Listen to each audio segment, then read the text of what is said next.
Home isn't just a place, Lily. It's where you can breathe and be yourself. Megan Harper had said those words so many times, they'd almost become a prayer. Help! Still, hearing them Someone out help! loud, she wondered if she truly believed them anymore. Early spring sunlight crept through the stained windshield of her battered Corolla as she and her daughter, Lily, pulled into the cracked driveway of their new beginning. 5 years. That's how long Megan had spent working double shifts, eating cold leftovers in the hospital break room, skipping every sale except the essentials. Night after night, she'd counted tips and overtime hours, always with a quiet ache that came from loving fiercely and losing hard. Her husband's photo still lived in her wallet, a silent reminder that even the strongest women sometimes had to start from nothing, again. Today, though, Megan allowed herself a moment. The key, rough-edged and new, pressed into her palm. The house waited, shabby, faded, roof slouched, but sturdy. The yard was mostly dandelions and hope.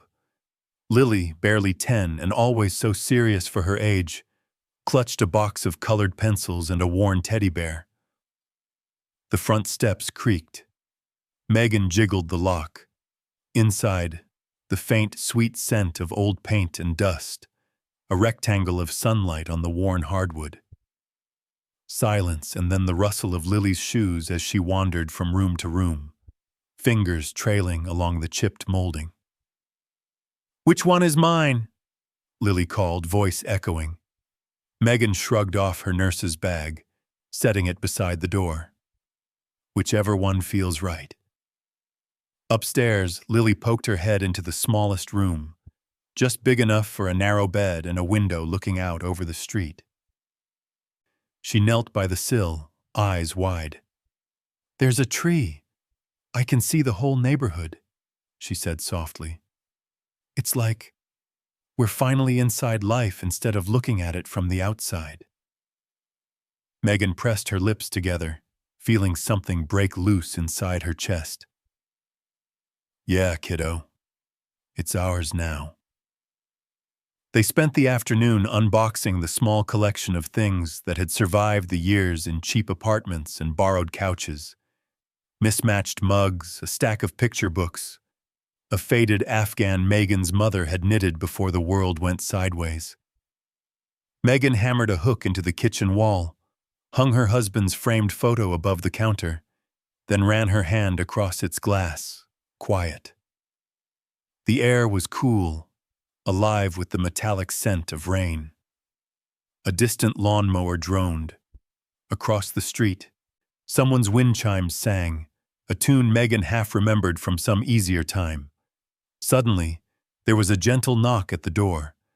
Megan wiped her hands on her jeans and opened it to find an elderly man in a baseball cap, gray hair poking out around his ears, carrying a small basket of strawberries. "Name's Frank O'Connor. Been on this street nearly 50 years, he said, holding out the basket. "You're the new folks, right?" Megan blinked, uncertain. "I guess that's us. I'm Megan. This is Lily." Frank grinned, the kind of easy smile that made you feel less alone. "Well, glad to have some young blood on the block. If you need a hand with anything, you know where I am. House with the blue shutters, 2 doors down." Megan thanked him, feeling the first flicker of belonging, like an ember catching in the dark. Lily edged closer, peering up at Frank with a cautious curiosity. "Mom says we're starting over," Lily said, matter of fact. "Is it hard to start over?" Frank's eyes softened. "Sometimes. But you'd be surprised how strong you are when you have to be." He waved and walked off, whistling a tune Megan didn't recognize. Lily turned the basket in her hands, inspecting each berry like it held a secret. Evening crept in slow blue shadows. Megan made grilled cheese on their rickety stove. They ate on the floor, legs crossed picnic style, laughing over drips of melted cheese and the way Lily's juice box squirted sideways. After dinner, Megan pulled out an old string of paper lanterns, leftovers from some forgotten birthday party. She and Lily strung them up along the living room window, each lantern glowing softly, coloring the walls in shades of orange and pink. Lily hugged her knees, looking around with a wonder that seemed too rare these days. "This really feels like home now, doesn't it, Mom?" she whispered. Megan nodded, the lump in her throat impossible to swallow. She squeezed Lily's hand, let the silence stretch between them, safe and full. Outside, the neighborhood settled into evening, a dog barking, the hush of tires on wet pavement, a siren far away. Megan sat back, feeling the ache of muscles worked too hard, but also something lighter, a relief, a hush, the faintest pulse of hope. She watched Lily carry her teddy bear upstairs, turn the light on in her little window, and wave down at the street. Megan stood at the door for a long moment, breathing in the cool, rain-scented air, letting herself believe that maybe, just maybe, tomorrow would be better. Back inside, Megan walked the rooms once more, fingers skimming the walls as if memorizing their shape. She paused at the kitchen photo, touched her husband's smile. Not the ending she would have chosen, but, for tonight, it was a start. And somewhere in the quiet house, Lily's voice drifted down the stairs, soft and certain. "Good night, Mom. Love you." Megan switched off the last lamp, the glow from the paper lanterns a gentle promise in the dark. The house, for all its scars and shadows, held them close, two survivors beginning again. The smell came first, a faint, bitter tinge that seemed out of place on a night that should have been filled only with hope and melted cheese. Megan stood at the kitchen sink, running her hands under cool water, listening to the gentle murmur of Lily's voice upstairs. The lanterns still glowed softly, flickering orange against the dark glass. A sudden call from the hallway snapped Megan from her daze. "Mom? Something's weird." Lily's footsteps padded quickly down the stairs, her tone uncertain, eyes darting toward the corner of the kitchen. Megan followed Lily's gaze, noticing for the first time a thread of smoke curling out from the outlet out above the counter. The scent thickened, acrid and sharp. Megan's chest tightened. She moved fast, flipping the switch off, but the crackle grew. A flash. A pop. Then a burst of sparks spit out onto the old tile. Megan's instincts kicked in, the calm steadiness of a night shift nurse facing a crisis. She grabbed Lily's wrist. "Outside, now. No stopping, no looking back," Megan said, voice low and even. But as they crossed the living room, a new sound cut through the rising panic. The hungry roar of flame catching fabric, the sharp ping of glass cracking under heat. The back door, closer, safer, was just steps away. Megan twisted the knob, but it jammed, swollen from rain and age. The world shrank to seconds. The stifling heat, the thickening smoke pressing close. Lily coughing beside her, wide-eyed, clutching that battered teddy bear. Megan's mind spun with memories, fire drills, training, faces of patients and family, all reduced now to this moment, this single choice. Panic gnawed at the edges. Still, she fought it down, forcing her breath slow and steady. From the yard came the sharp rattle of a fence and a shout. Frank O'Connor's voice, rough but urgent. "Megan, Lily, you in there?" Megan pounded the back door, voice raw. "It's stuck! Frank! Please!" She heard the thud of Frank's shoulder slamming against the old frame. The door groaned, resisted, then, with a splintering crack, swung open. Cold air rushed in, chasing the heat. Frank's face, red and determined, appeared in the haze. "Come on!" he barked. Megan scooped Lily into her arms, stumbling out into the muddy grass, heart hammering.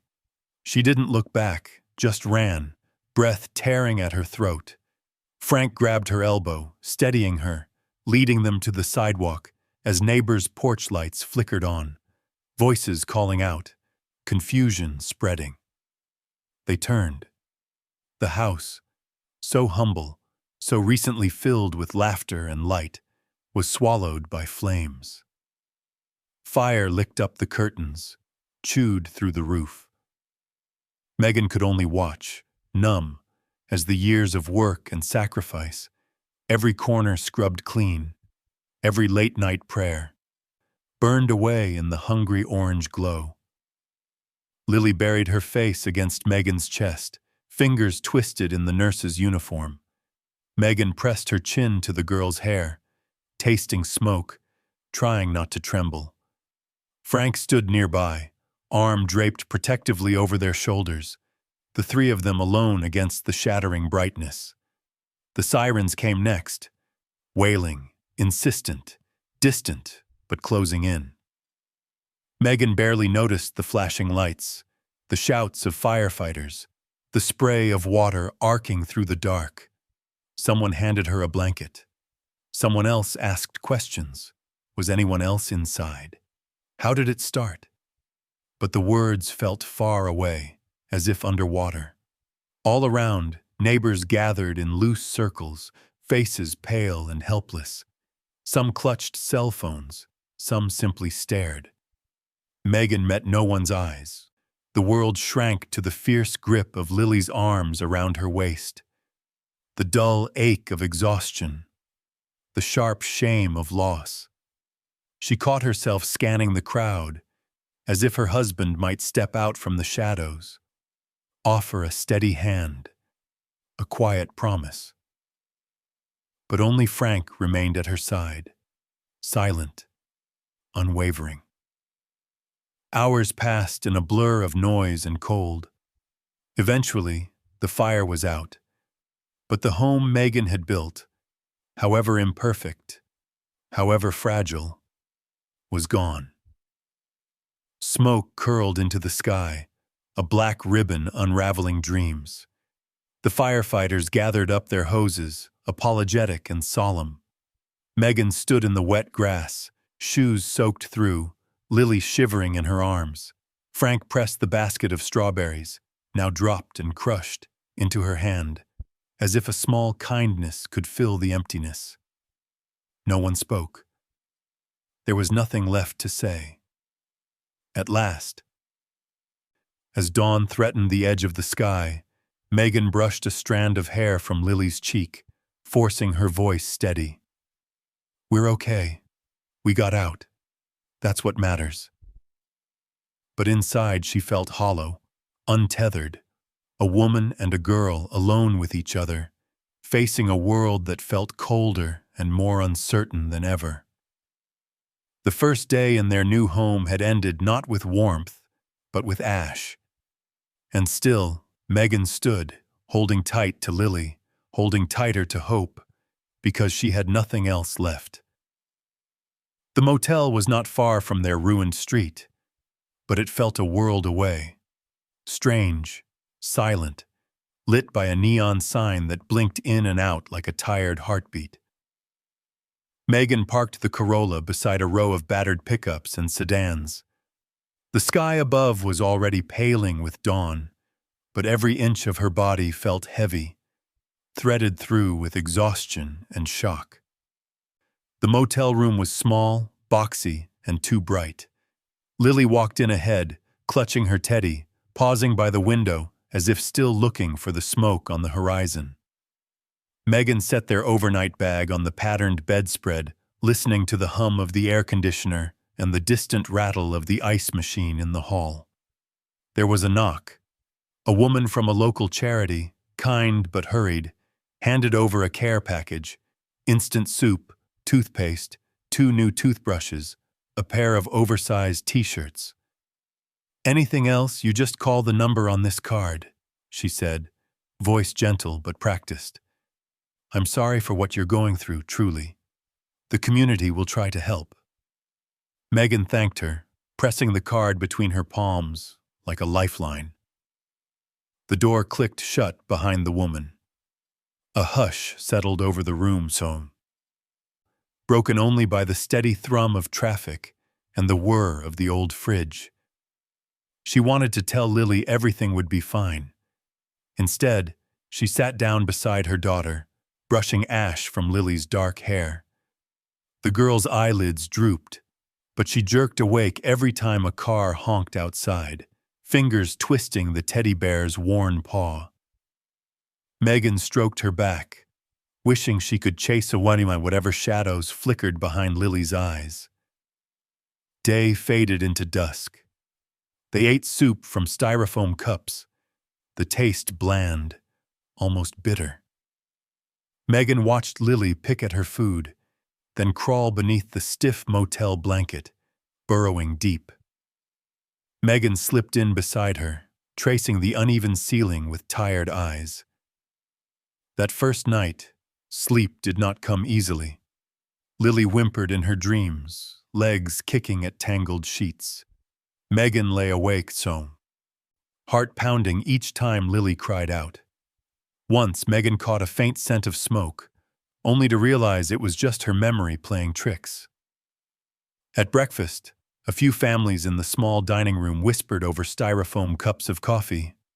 Megan caught snippets. "The Harper house, so tragic. Did you hear?" She hunched her shoulders, focusing on stirring cream into her coffee, willing herself to disappear. Later that morning, she visited the burned house, escorted by a police officer. Megan picked through the blackened ruins, shoes crunching over glass, boots sinking into mud. The smell of char and wet earth clung to her clothes. The lanterns were gone, nothing left but melted plastic and ash. She found the frame of her husband's photo, scorched but recognizable, and slipped it into her coat. Some neighbors dropped by, offering hugs and casseroles. A few left cards, one folded with a $20 bill inside. But Megan also noticed the sideways glances, the too polite silences, the way some voices grew quiet when she entered the room at the shelter. Some people, it seemed, believed tragedy was contagious. Megan put on a brave face for Lily. By day, she made calls, insurance, social services, her manager at the hospital. She kept her answers brief, voice low and professional, even when her hands shook. By night, she read to Lily, voice steady as she could manage, though her mind wandered to what would come next. Lily spoke little. She drew in her sketchbook, pictures of their house before the fire, all sunlight and laughter, and sometimes pictures of flames, swirling and wild.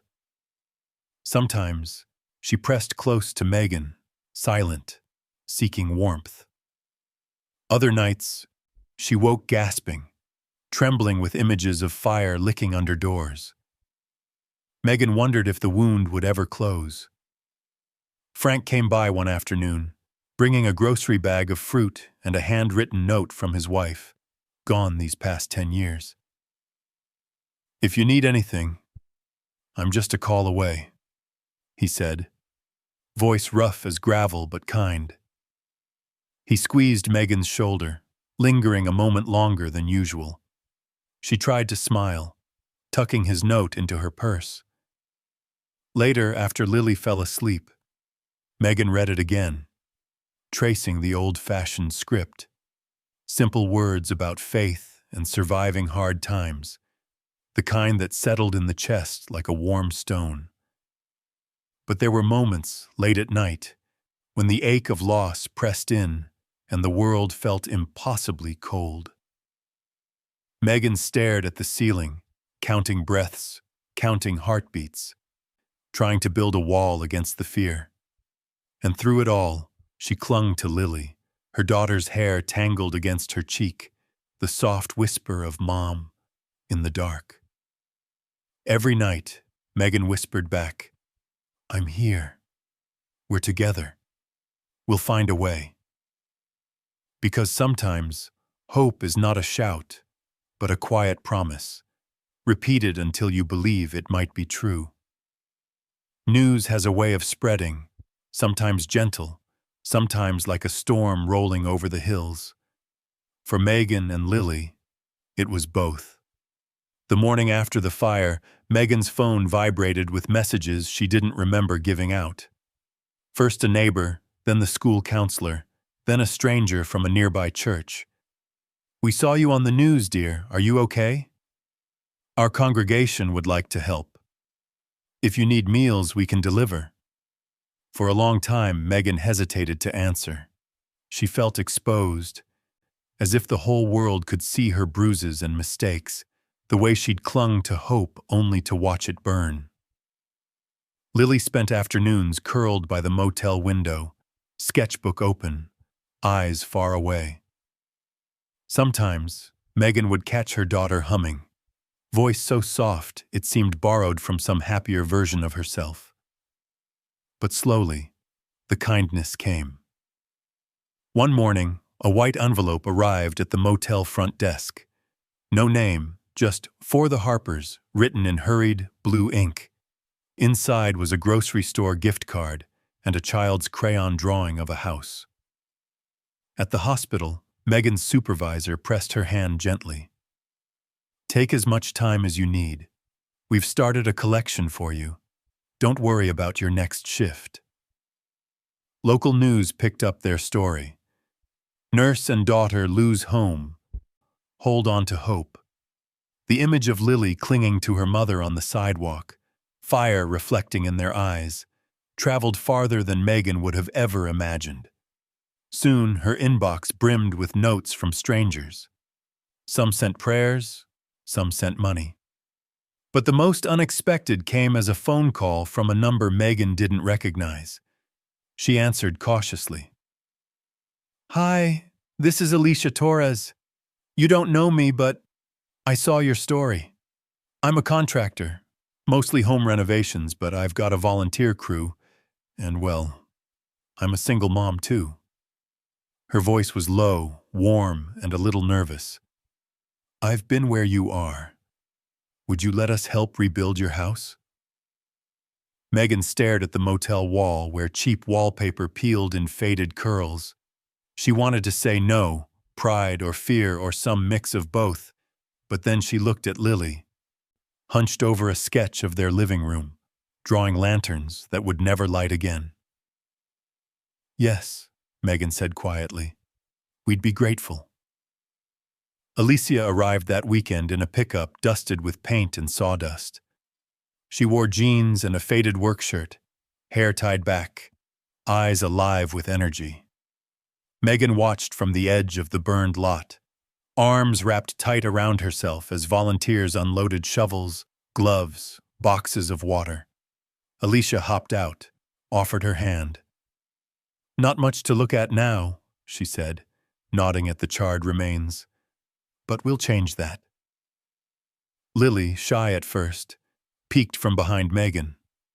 Alicia crouched down, meeting Lily's eyes, and handed her a brand new set of colored pencils. "Every house needs art," Alicia smiled. "Think you can help me pick some colors for the new walls?" For the first time in days, Lily smiled, small, crooked, but real. She clung to Megan's leg, watching as the volunteers picked through debris, clearing ash, hauling away what was too broken to save. Frank wandered over, bringing coffee and a gentle pat on the back. "This street's been through plenty," he said, "but we always help our own." As the sun rose higher, laughter returned to the lot. Volunteers swapping stories, music playing low from a portable radio. Megan found herself, almost without thinking, sweeping glass from the sidewalk, shoulders relaxing as hands reached out around her. Lily, emboldened by Alicia's encouragement, drew tiny flowers and lanterns on scraps of board. She painted one bluebird, perched above the old threshold. "Can it stay there?" she asked. Alicia nodded. "That's good luck, you know. Birds always come home." Megan paused, feeling tears prick her eyes, not from grief this time, but from the shock of hope refusing to die. The lot, once only a place of loss, began to pulse with new energy, buckets sloshing, tools clattering, voices lifting each other up. People brought sandwiches, extra gloves, a thermos of soup. By afternoon, the Harper's mailbox overflowed with cards, some from old friends, some from people Megan had never met. One note simply read, "You're not alone." As dusk fell, Megan stood at the edge of the cleared foundation, watching Alicia sketch plans on the hood of her truck, surrounded by volunteers joking and sharing stories. Lily pressed close, clutching her bluebird painting, cheeks pink from sun and effort. "Do you think it's really possible?" Lily asked, voice soft. Megan squeezed her daughter's hand. "I don't know yet, honey. But it feels a little more real every hour." For the first time since the fire, Megan let herself believe it might be true. The rebuilding was underway, but not all wounds healed with new lumber and fresh paint. On the third morning of demolition, the air was cool, tinged with the earthy scent of sawdust and char. Megan arrived early, clutching 2 cups of coffee, one for herself, one for Alicia, who was already in jeans and work gloves, directing the volunteers. Lily knelt in the dirt, chalking a rainbow on the sidewalk. Her new routine, Megan noticed, always started with color, some small reclaiming of hope. The lot was a patchwork of loss and possibility, splintered beams, piles of brick, the shape of their old lives traced in the mud. As Alicia pried a blackened panel from the kitchen wall, a strange silence fell over the crew. She paused, flashlight aimed into a tangle of scorched wires, her brow furrowed. Megan, sensing the shift, walked over. "What's up?" Megan asked, keeping her voice steady. Alicia pointed to the wires, hastily patched, frayed, looped together with mismatched tape. "See this?" she said quietly. "This isn't just old. It's dangerous. Whoever did this, did it to hide something, or save a buck. You're lucky you and Lily got out." A cold knot formed in Megan's stomach. She knelt beside Alicia, examining the messy, hurried splices. Frank, watching from the porch, called out, "That's not the first time I've seen that in this neighborhood. Told the previous owner to get it fixed years ago. He just shrugged me off." Megan swallowed, feeling anger start to crowd out the numbness. The memory of the night, the burning, the panic, the helplessness, returned in sharper focus. All at once, her loss wasn't just a tragedy. It was a wrong that demanded to be made right. That evening, after volunteers packed up, Megan gathered every scrap of paperwork she owned. She sat at the motel desk, fingers trembling, reviewing sale agreements, emails, the inspection report with its suspiciously brief comments on electrical. The seller's name stared back at her. Eric Dalton. Questions rose one after another. Had he known? Had he cared? Or was she just another line in his account book? One more desperate mom he could take advantage of. Alicia found her there, hunched over receipts. She pulled up a chair, setting a gentle hand on Megan's shoulder. "I know what you're thinking," Alicia said. "Don't let it eat you up, but don't let it slide either." People like that, they count on folks giving up. That night, as Lily dozed in bed, Megan typed out an email to a local attorney. It felt strange, formal, almost defiant, but she couldn't shake the sense that this was what she owed her daughter, herself, and every family who might come after.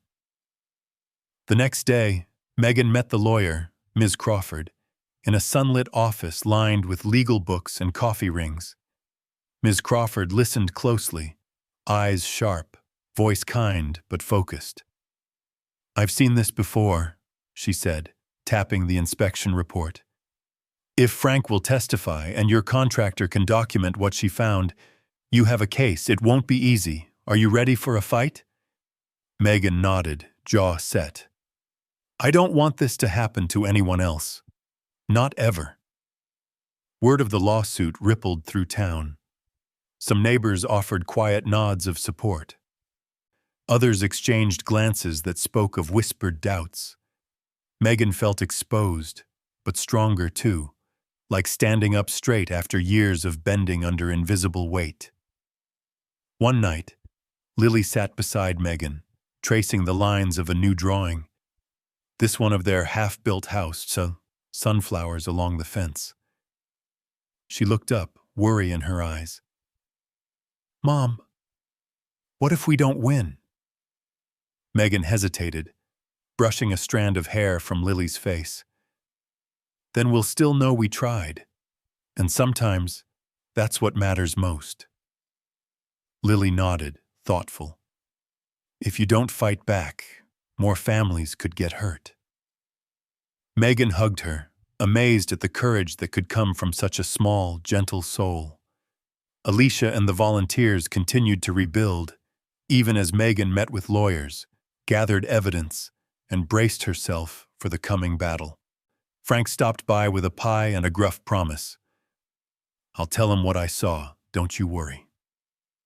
Each day, Megan's resolve deepened.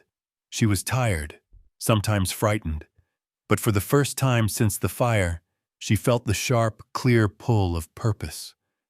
The house would rise again, brick by honest brick. But Megan knew now that the real fight wasn't just for walls and windows. It was for justice, for her family, and for every voice that too often went unheard. Courtrooms are strange places. Cold air, stiff benches, the echo of footsteps on linoleum. Megan never imagined she'd end up here. A name on a docket, hands folded tight in her lap as lawyers shuffled papers, and a judge watched from above, unreadable behind heavy glasses. Still, there she was, nerves tight as wire, Lily's drawing tucked in her purse for luck. The case against Eric Dalton moved faster than Megan expected. Her lawyer, Ms. Crawford, explained everything in calm, patient tones. How Alicia's photos of the dangerous wiring and Frank's warnings made the difference. How important it was to speak plainly, not let Dalton's lawyer twist her words. Eric Dalton sat across the aisle, suit pressed, hair slicked back. He looked everywhere but at Megan. Now and then his lips pressed tight as his lawyer whispered in his ear. He'd tried to settle out of court. One brief, insulting offer Megan refused. She thought of Lily, of the fire, of how quickly hope could go up in smoke. No, she wouldn't take the easy way out. Testifying was harder than she imagined. The questions came steady and sharp. How she'd noticed the faulty outlet. What the inspector had said. If she'd tampered with anything herself.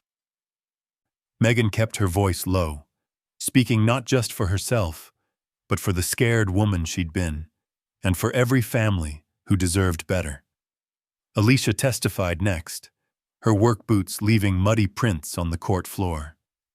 She explained the wiring, showed photos, described the shortcuts, the danger, the way it was hidden behind patched plaster and cheap tape. The room went quiet as she spoke. No drama, just facts. and the quiet conviction of someone who'd built her reputation on honesty. Frank's turn came last. He stood, hands clasped behind his back, voice a little shaky at first. He told the judge about his warnings to Dalton, how nothing was ever fixed, how he'd seen other houses with the same shortcuts. People deserve to be safe in their homes, Frank said, eyes shining. That's all she wanted. Dalton's lawyer tried to poke holes, questioning Frank's memory, Alicia's expertise. He even implied that Megan should have noticed the risks before buying. Megan felt the heat rise in her cheeks but held her ground. She answered every question honestly. Her hands shook, but her voice never did. When closing arguments finished, the judge asked everyone to wait in the hall. Megan sat on the cold bench, staring at the pattern on the tiles, the rise and fall of strangers' voices behind closed doors. Lily's hand slipped into hers, small and sure. "You did good, Mom," Lily whispered, resting her head on Megan's shoulder. A long hour crawled by before the bailiff called them back in. The judge's words were measured, quiet, but decisive. The court found Eric Dalton liable for failing to disclose the electrical hazards and ordered him to compensate Megan. Enough to finish the rebuild, enough to breathe easier for a while. Megan blinked hard, letting relief wash over her in small, careful waves. Alicia squeezed her arm. Frank grinned, teeth flashing beneath his mustache. Lily hugged her tight, whispering, "I knew you could do it." After the verdict, people from the community, some she barely knew, offered congratulations. Some sent flowers, others brought baked bread, cards with quiet messages of support. Even those who'd gossiped before now nodded with respect. Dalton left quickly, face clouded with defeat, his lawyer trailing behind. Megan watched him go, feeling a complicated swirl of triumph and sorrow. She hadn't wanted revenge, just accountability. A promise that what happened to her family wouldn't happen again. That evening, Megan and Lily sat on the stoop of what would soon be their new home, dusk settling over fresh lumber and half-built walls. The air smelled like sawdust, hope, and a little bit of justice. Alicia joined them, bringing lemonade and a tired smile. "Feels different now, huh?" she said, handing Megan a glass. Megan nodded, gaze drifting over the lot, the lines of possibility reappearing in wood and stone. "It does. I'm not just surviving anymore. I'm fighting for us." Lily lay back in the grass, sketchbook balanced on her knees, drawing the house's outline against the evening sky. "You're not a victim, Mom," she said softly. "You're my hero." As darkness fell, Megan sat with her daughter, her friend, and the bones of a home rising from ashes. She'd stood up for justice, and in doing so found her own strength again. Summer pressed in, thick with sun and the scent of fresh-cut wood. Each morning Megan woke before sunrise, her body aching in new places, her mind already racing through to-do lists. She still worked nights at the hospital, but most days she showed up on the lot by 8, hair pulled back, thermos of coffee in hand. The house was returning, first a frame against the sky, then walls, then windows gleaming in the morning light. With each nail, Megan felt her fear loosening its hold. But rebuilding wasn't as simple as stacking new boards over old scars. Delays crept in. A truck of lumber held up by storms, shingles back-ordered for weeks, volunteers called away by other obligations. Sometimes Megan stared at the unfinished rooms, frustration rising, a weight pressing down. Alicia was there nearly every day, clipboard tucked under her arm, greeting each setback with a wry smile. Progress, not perfection, she'd say, handing Megan a hammer. We keep moving. That's all that matters. On weekends, the lot filled with life. Neighbors wielding paintbrushes, teenagers helping dig the garden beds, Frank showing up with lemonade and stories from when houses were built to last. Megan watched as Lily slowly found her place among the bustle. The girl, once withdrawn and wary, now ran errands for Alicia, fetched nails, helped pass out sandwiches. Sometimes Megan caught her daughter laughing, a clear, bright sound that surprised them both.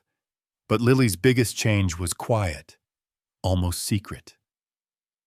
One afternoon, as the framing neared completion, Megan found Lily in the empty living room, sketchbook open, crayons scattered like confetti.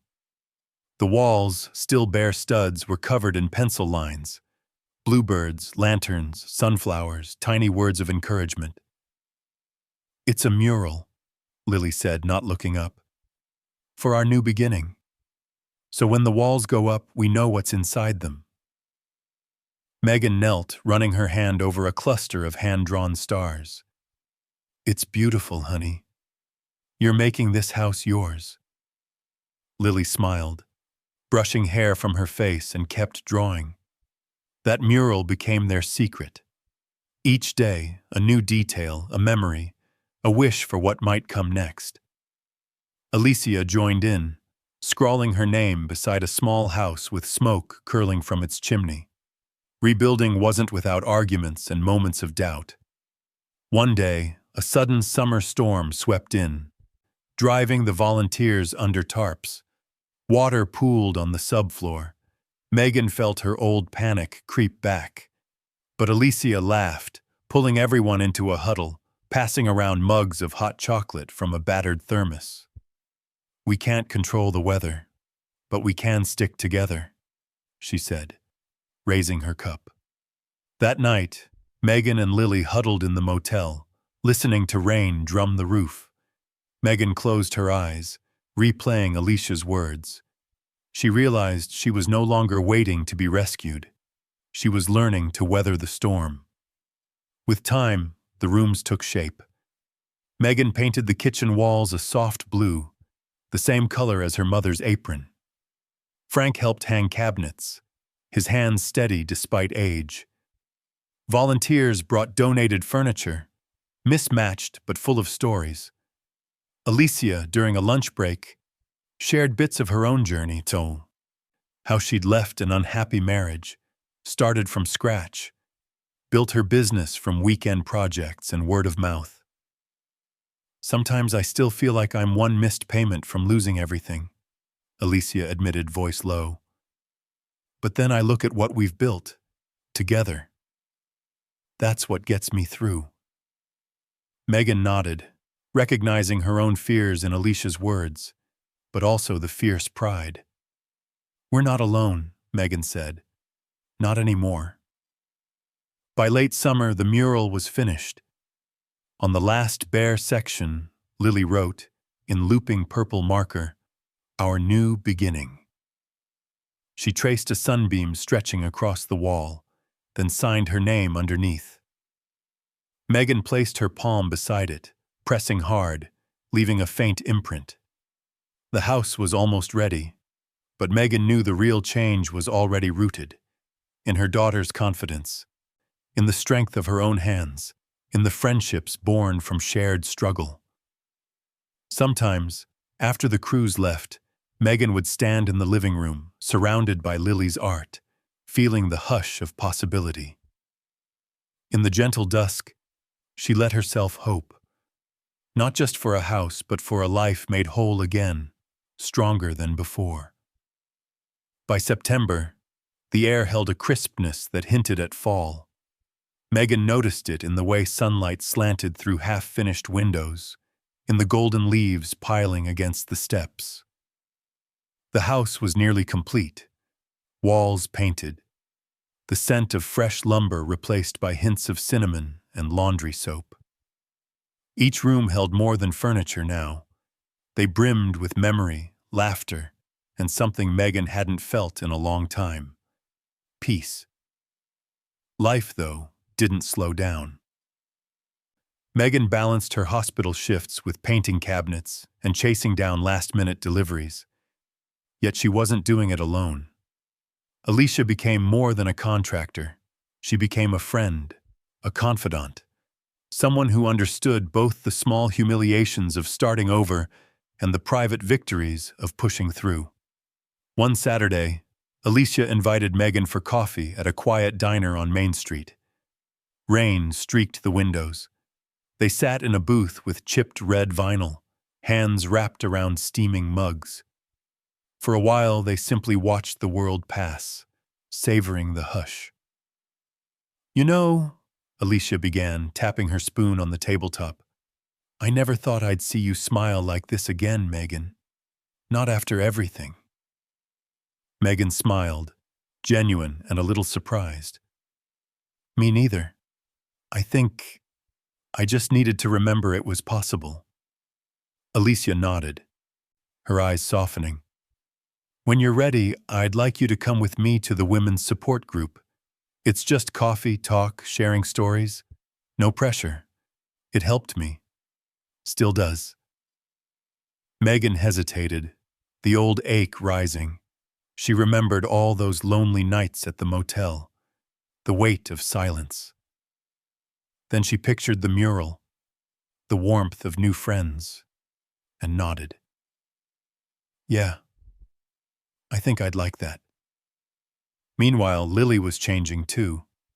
The girl who once flinched at fire alarms now stood at the center of things, helping Alicia's crew sort paint cans, laughing with Frank as they planted sunflowers along the walk.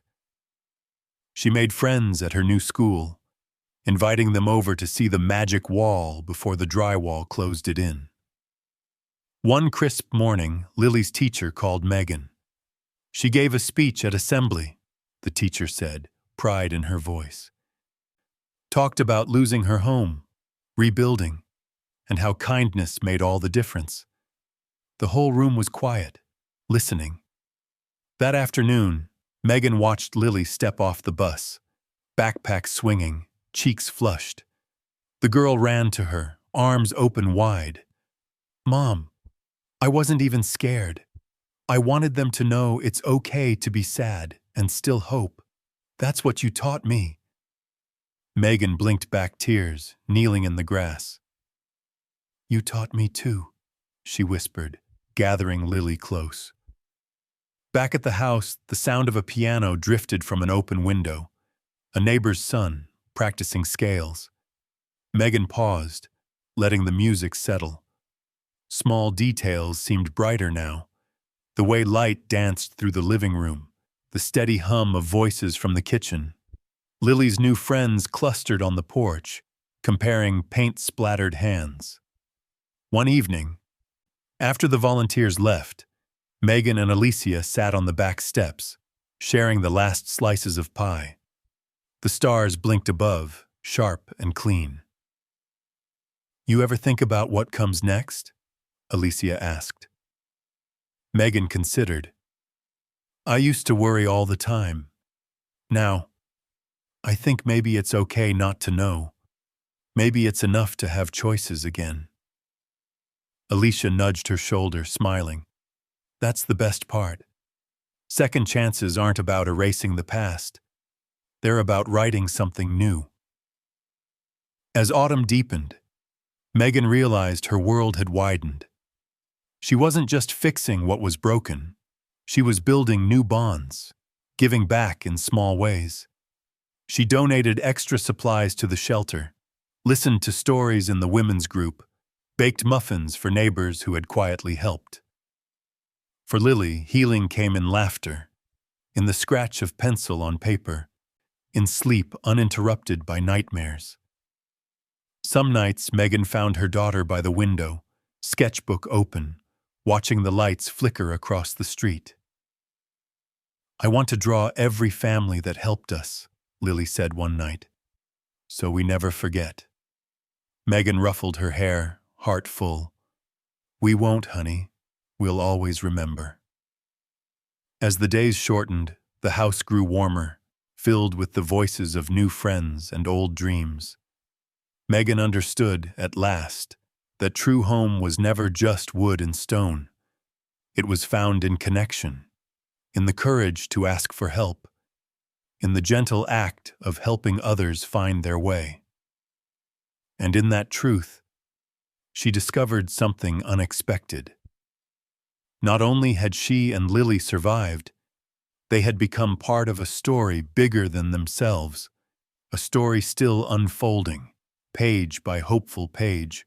The morning of the housewarming dawned bright and cool, sunlight tumbling through windows that finally belonged to Megan and Lily alone.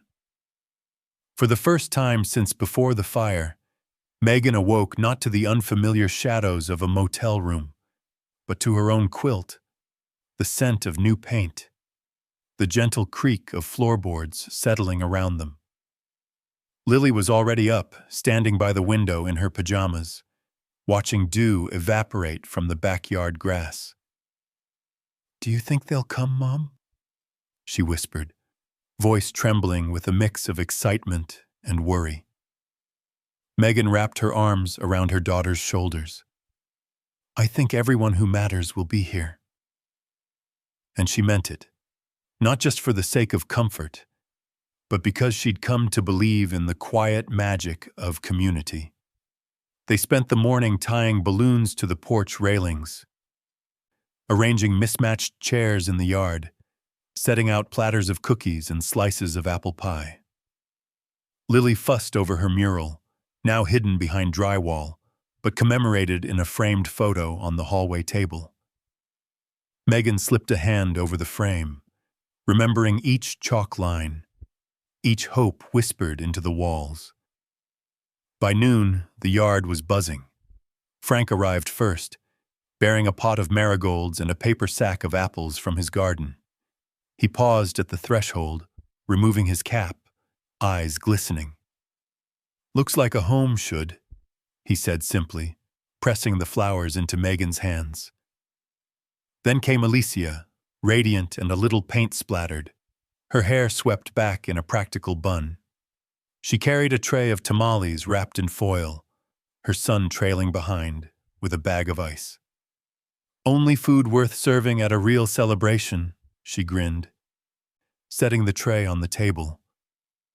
One by one, volunteers trickled in, neighbors who had hammered nails, teenagers who'd dug garden beds, women from the support group, children who'd chased Lily through fields of sawdust and wildflowers. Someone plugged in a battered speaker and soft music floated over the yard, blending with laughter and the clink of lemonade glasses. Megan found herself caught in small, tender moments. Alicia showing Lily how to twist balloons into flowers. Frank coaxing shy kids to try a bite of apple pie. Two of the youngest volunteers, heads bent together over a game of checkers on the back steps. Everywhere she looked, there were pieces of their journey, scraps of color, echoes of hard work, faces that had brightened even the darkest days. As the afternoon wore on, Megan called everyone together. She stood on the porch, hands lightly gripping the railing, the crowd hushing in gentle waves. For a heartbeat, she searched for the right words. She didn't want to lecture or make a grand speech. Instead, she spoke softly, letting the truth settle over them all. "This house was built with more than bricks and wood," Megan began, voice trembling just enough. "It was built with trust, with kindness. Every nail, every painted wall, every late-night cup of coffee. Someone here showed up when we needed them most. I thought I'd lost everything, but I found something I never expected. Family. You all helped give us a new beginning." For a moment, the only sound was a bird calling from the oak tree. Then applause, warm and full, swelled around the yard. Lily stepped forward, her cheeks flushed, her hands behind her back. She held out a folded piece of paper, the corners smudged with blue crayon. "This is for you, Mom," she whispered. Megan unfolded the drawing, herself, standing tall beside Lily under a bright sun, arms outstretched, the new house shining behind them. Above, in careful print, were the words, "You're my hero, Mom." Megan's eyes stung. She knelt and drew Lily close, feeling the steady, certain heartbeat that had carried them through every dark night. As the sun dipped low, lights twinkled on the porch. People lingered, sharing stories, swapping recipes, making plans for block parties and garden beds.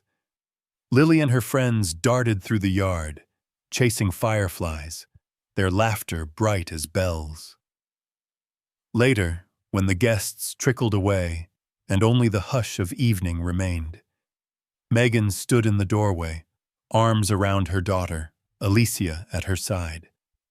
The house glowed behind them, alive with memory and promise. Megan didn't say much. She didn't need to.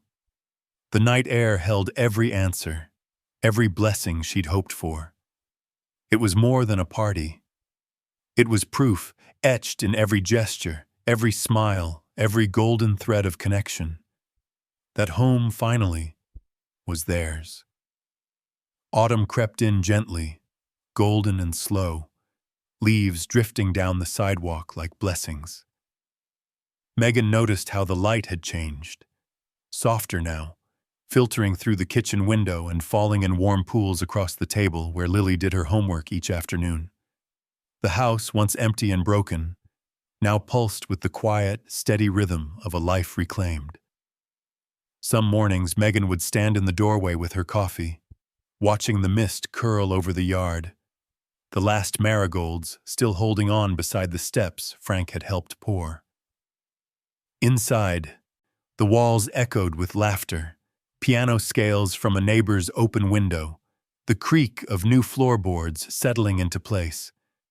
There was no more scent of ash, just cinnamon, paint, and the faint perfume of possibility. Lily had changed, too. There was a new steadiness in her walk, a light in her eyes. She took pride in showing visitors the framed photo of the secret mural, telling the story of the bluebird, the lanterns, the wishes written in crayon behind the living room wall. Every now and then, Megan would catch her daughter tracing the mural's outline on paper, adding new drawings for the families they'd met, the friends they'd made, the hands that had lifted them up.